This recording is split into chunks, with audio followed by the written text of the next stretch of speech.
back to another episode of the Christian Apologist podcast. I am your host, Richard Long, and on today's episode, we're going to talk about something that's very controversial, okay? And I get it, and I know it is, but you're going to have to bear with me and hear me out, even if you're an atheist or an agnostic or someone who totally disagrees with me. You could be, I don't know, but if you leave a comment, then we can talk about this. We can discuss this. We can have a dialogue about this. But we are going to talk about the LGBTQ plus community. Now, why are we going to talk about this? It's not because Christians want to attack anyone that's associated with the LGBTQ plus community. That is not our goal. And if that is some people's goal, then they are totally miscrewed and they are totally taking God's word out of context, and they are not being like Jesus, which is what the Bible tells us to be like. Okay, we are supposed to love these people. And when we see that these people are committing a very, a sin, I'm not going to say a horrible sin because there's a lot more horrible sins, but, since they are committing a sin, then it is for us to go out and teach them and tell them, hey, what you are doing is wrong. And another reason why this is such a big controversial thing is because they are pushing this onto everybody's children, okay? Not just their own, which I don't even know if that's really physically possible if they're lesbian, gay, bisexual, or queer, transgender, because, how are they going to have kids? They can adopt, granted, but, they're not trying to push these on their kids or on their people or on their community. They're trying to push this onto the world, and that's when Christians like myself have a problem with this, because I don't want my grandkids learning this kind of thing through school. If they want to know about these kind of things, they can go to their parents, they can come to me, but it's not up to a teacher, someone who has no idea who they truly are, to do that. It's not up to them to decide that. It's up to the parent. The parents need control over that, not just the school system. And also, and I put a post out on Instagram and Facebook and Twitter and all those places a few days ago. But here's my issue, is it used to just be the LGBTQ community, lesbians, gays, bisexuals, and queers, okay? And then they added the T for transgenders. Now, here's why I think the LGBTQ community has a problem now, because they added the T. Because transgenders don't believe in a set gender. There's no such thing as male or females. So if you can't be male or female, then how can you be lesbian, gay, bisexual, or queer? You can't be those things if gender doesn't exist. Now, I did have somebody talking to me about it a little bit on Instagram, I believe it was, or maybe it was Twitter, I don't remember. But he was talking to me and he was saying, no, that I'm confusing gender with sexuality. Okay, let's talk about this then. If gender, there's no such thing as gender, okay? But you're saying that sexually you can be a man, sexually you can be a female. That's what you're saying. That's what you're agreeing to. That sexually there are men and sexually there are female. So that's great. We at least agree on this point. Up to this point, we can agree on this. Now, if you're saying that gender is of the mind, and that's exactly what this gentleman said. He said that gender is of the mind. The gender, the mind, the brain, which he don't believe in a mind, he's an atheist, but the brain doesn't agree with the sex that you were assigned with at birth. That's what transgenderism is, according to this gentleman I was talking to, and according to a lot of research I've done. That is exactly what transgender is. It's when the brain or the mind doesn't agree with the sex that you were born with. Okay, so let's keep this, I'm trying to make this short and simple, but it's not a short and simple answer to it, honestly. So I've done a little bit of research. I don't have my computer here in front of me, and I don't remember the names of everything. I am not a biologist. I am not a doctor, but I've done a lot of research into this. And I do believe, with beyond a shadow of a doubt, that there are people that are born, and I don't think it's all the transgender community. I think it's less than 1% of the world population But I do believe that there are some people that are born with their brains believing that they're female when their sex actually says male. I do believe that that can occur. But we're going to get into that here in a minute. Here's my question though. If your brain doesn't agree with your sex, why is it that you think, or people, I'm not saying you in general, I'm just saying people think that it is better to change their body, to physically change their body, okay, to match what their brain is saying? And the reason I'm using brain is because this is the terminology they use. So why does it make sense to change one's body, to completely change their body to match what their brain says? Now, I understand they sit there and say, well, because, you know, that's that gives them peace, and then it makes everything align, and then they're much happier this way. One, I've never seen a study to show that fully transitioning from to an opposite sex really truly helps an individual out. I've never seen the statistics. Just haven't. If there are some, show them to me. I've never seen statistics. Now, don't get. I'm not saying don't show me just some statistics. I want to see what the percentage rate is of what, who's actually happier after they get this sexual transformation done. And two, why is not changing the way the brain thinks to match the body? Why isn't that an option? And the reason I ask this is because if somebody is anorexic, okay, and if they go to a doctor and say, let's say this girl is 5'9", let's say she weighs 64 pounds, she's an anorexic, she's been diagnosed as an anorexic, and she goes to the doctor and says, I'm still fat, I want liposuction. So, should the doctor give her liposuction? No, nobody's going to agree to that. And why is that? It's because there's nothing wrong with her body. It's her brain that is thinking she's fat. It's not that she's actually fat. Her brain just thinks she's fat. So why not change what's in here to match what her body actually shows? See, we do this for anorexic people. Look at people with schizophrenia. People with schizophrenia talk to people that aren't there. They hear things that aren't there. But we don't sit there and communicate with them and pretend and go along with them and tell them that it's perfectly okay that this person exists when this person actually doesn't exist. No, we get them help, we get them medications, and we change their brain to match what reality shows. That's what we have always done. It works. It makes sense. What doesn't make sense is changing one's body type to match what their brain says. What if their brain all of a sudden someday changes again, and now they have to get another, sexual transplantation, transformation? What then? I mean, you can't change the body type to match the brain. You change the brain to match the body type. Now, what I was talking about earlier about the whole, people, the certain individuals, the less than 1% of the world population that actually has this transgender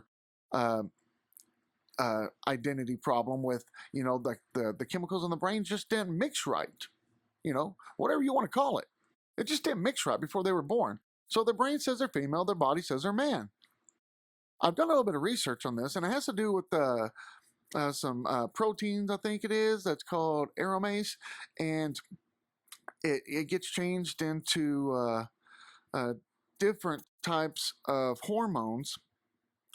And that's that's when your brain decides, you're a man or you're a female. They have actually discovered what causes this aromatase. I think it's what it's called. I could be wrong, but it causes this chemical in their brain not to fully develop into estrogen or whatever it's supposed to have been. But they have figured out why it hasn't done that. See, and that's a big thing to me, because if they have figured out why, then that tells me that there is a way to get them medication to help change the aromatase into what it was supposed to have been to originally begin with. These are just ideas. I'm just saying these are just ideas. Another thing, and this is just going off the Bible, and I know a lot of people that watch this aren't Christians or aren't into the Bible, but Paul talks about this. He talks about a thorn in your side, and guess what? We are all dealing with our own sins. I have my own sin. You have your own sin. Everybody is dealing with their own sins. Now, the Bible says that we are to deny the flesh and pick up the cross and follow Jesus daily.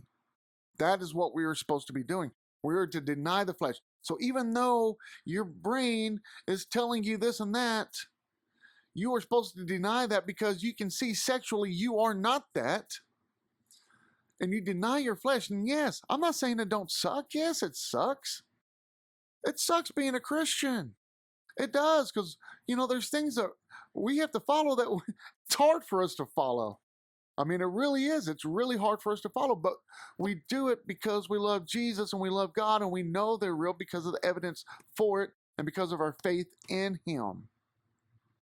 So, yeah, I don't agree with this whole Biden thing. Like, why is the government getting involved in what? And I don't have any young kids anymore, but I don't understand why the government is getting involved in my child's medical care from down to the age of 3. And I don't have a 3-year-old, but if my 3-year-old granddaughter comes up to me and says that she feels like a boy, this new Transgender Affirmation Act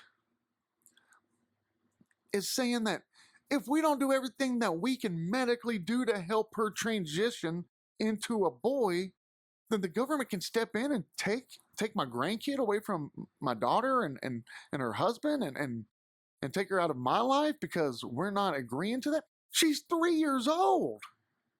Are you kidding me? She's barely learned to use the potty instead of pooping in her pants. And yet I'm supposed to, agree with what she thinks is true for that day? I mean, that's ridiculous. The government should not be involved in this. The schools should definitely not be involved in this either. This needs to be about the parents. If the parents want to teach their kids that this is okay, that this is normal, that, they should accept this and everything else, that's up to the parents. That is not up to anybody else. But if there's parents out there that say this is not normality, these people have an illness, little boys can't be little girls can't be little boys, then that's their prerogative. That has nothing to do with the government. That has nothing to do with the school system. This is ridiculous. I can't even believe that the U.S. government passing this bill. I mean, like, how is that even possible? I mean, aren't there enough kids like in the social systems and the social services systems that that need to get adopted out and everything else, and yet you're willing to take kids away from their parents because they don't agree to get their kids medical attention because they think they're of the opposite sex? I mean, this is ridiculous. And I keep saying it because it's irrational. Like, I can't even believe we're having this conversation right now. This is totally ridiculous. Like, whose idea was this? I don't know what to say. I really don't. Like, I never thought in my 43 years of living, I would be having to have this conversation about little boys can't be little girls can't be little boys. I thought this was all summed up in Kindergarten Cops. Boys have a penis, girls have a vagina. The little boy figured it out. Boom, it's done. It's over. If your brain is not going along with the same thing that your body says it is, then you need to get this fixed. You need to get your brain fixed, not your body. Not your body. If you agree with that, then you agree that people with anorexia should have, liposuction done. You agree that people with schizophrenia shouldn't be on medication. No, don't try to get them to see that there's nobody there. Don't do that. Don't try to get their brain to start getting wired right with medication and counseling and psychiatry and psychology and whatever else is out there. No. That's ridiculous. We just need to agree with them that this is truly how it is, that these people truly do exist, but they're the only ones that can see them. So I really do. I do believe that the LGBTQ plus community has shot themselves in the foot by including the T in their community, because you are literally getting rid of the rest of the community. And that makes no sense to me. I don't know if they haven't thought about this. And like I said, they could be like that other gentleman I was texting to, whatever you want to call it, on Instagram and everywhere else about I'm confusing, you know, gender with sexuality. And like I said, if that is true, then you are admitting that I am biologically a man, I am a male, and someone else is biologically a female, but my brain just doesn't think it is. And if that's what you're saying, then, I mean, you're not really getting rid of male and female. I mean, you're not, because you're already admitting that sexuality wise, that's a man, that's a woman. So we can't get rid of male and female. We can't get rid of those. That is a part of us. That's who we are. We don't choose to be these things. We just are these things. It's not like you decided. I guess you could. Honestly, I believe that's what a lot of these people are doing now, ever since this whole transgender thing has really kind of blown up. I think they're just kind of picking and choosing what days they want to be this and that.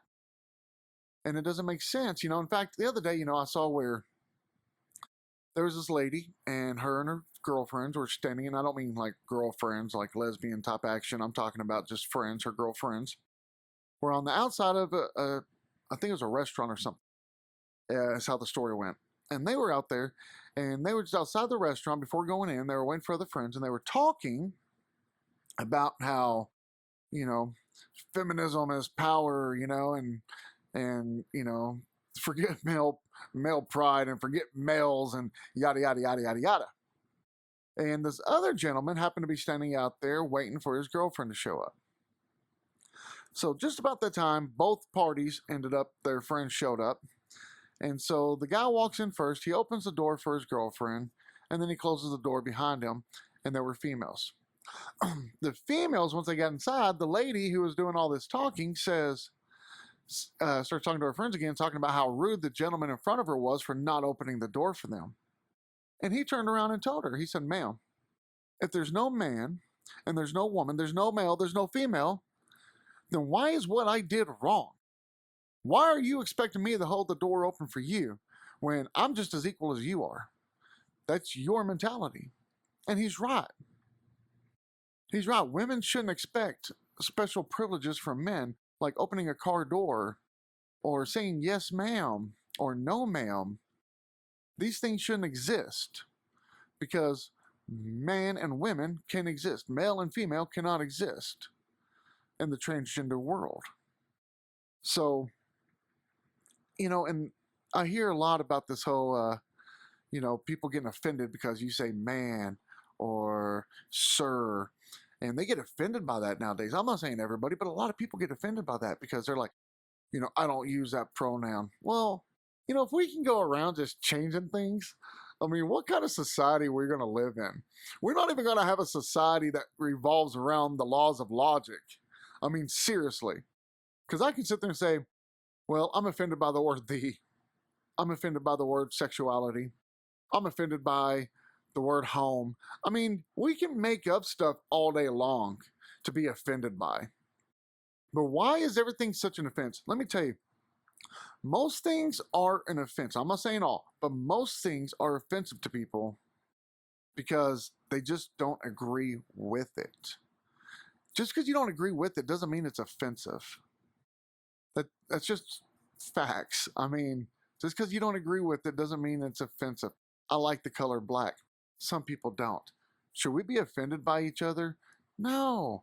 Just because I find it offensive that somebody eats, like a liver in front of me. That's disgusting. That's gross. Or fish. I don't eat nothing that comes out of the water. No, I'm not a vegetarian. I just think it's gross. I was in the Navy. I see what goes in the water. I'm not eating what comes out of it. I think it's disgusting.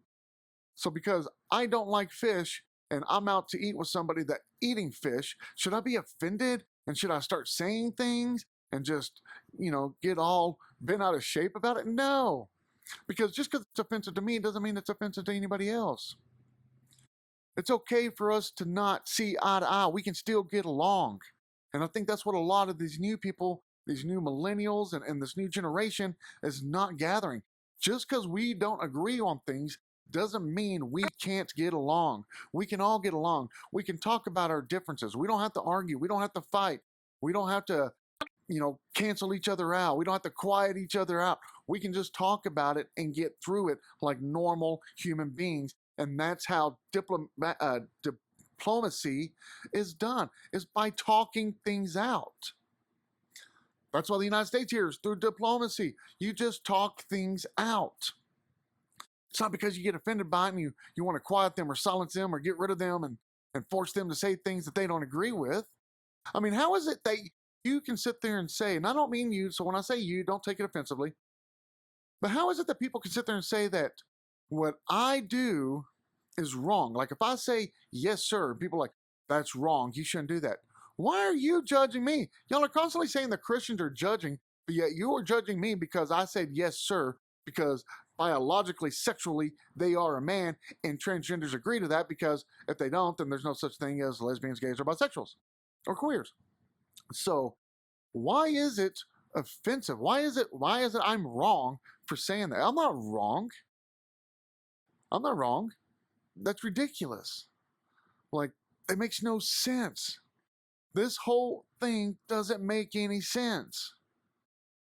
Now, for the ones that are actually truly suffering from this, that actually have a chemical mix-up in their brains that doesn't agree with what their sexual biology is, for you, I can tell you, I'm sorry that's happened. That is it's the result of growing and being in a sinful world. There's nothing we can do about it. We all, like I said, we all have our own sinful nature. You can either, fall into it and try to change your body if you want. That's up to you. But like I said, you're agreeing that an anorexic person should have liposuction, or a schizophrenia should not be on medication or have counseling because that person truly exists to them. You can get medications to help with this. There's counseling to help with this. There's other ways about going about this. Or you can do like other Christians do and just deny your flesh and go about your day. But there's no way, there's no form or fashion this should ever be taught to children in school systems, and the government shouldn't be involved. So, if you agree with anything I'm saying, leave a comment down below, whether you're watching this on YouTube or whether you're watching this on podcast. Leave a comment, email us. Our email's been scrolling down here somewhere along the bottom throughout this thing. I think a couple of times it does it. You can also email us. You can also go to our website, which is www.thechristianapologist.net. We have a section in there where you can leave comments. There's all kinds of things you can do to get in touch with us, to get a hold of us. Our book is now out. It is on our website. It's also available at Walmart, Barnes & Noble, Amazon, pretty much any major retail bookstore. It's available in ebook, or you can buy the paperback version. If you buy the paperback version on my website, after you purchase the book, if you send me an email saying you just purchased a book, leave me your name, your address, and everything else. I will personally sign it. I will address it to you or whoever you want. Just leave it in the comments on what you want it to say and to who it's to, and I will send it to you. No problems. So, you all have a blessed Monday, and God bless.